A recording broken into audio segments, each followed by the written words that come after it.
काँग्रेसच्या माजी आमदार यशोमती ठाकूर यांनीही भाऊबीज साजरी केली आहे। अमरावतीचे खासदार बळवंत वानखेडे यांना ओवाळत यशोमती ठाकूर यांनी भाऊबीज साजरी केली।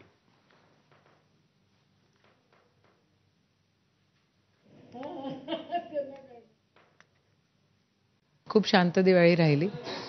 मी तर एकही फटाका फोडला नाही, फोडायची इच्छा झाली नाही आणि असा दिवाळीत फटाके फोडायचे नाही हा प्रण घेतलेला आहे। एक तर शेतकरी खरंच बेहाल आहे। आपल्यामध्ये आपण मस्ती करतो, एक दुसऱ्याला भेट मागतो, घेतो, पण गावामध्ये ते पण नाही आहे। बळीराजा सुखावो अशीच प्रार्थना आहे। दिल्लीला आज जाणार आहेत म्हणून मी लवकर आलो आणि आमची भाऊबीज साजरी केली आम्ही।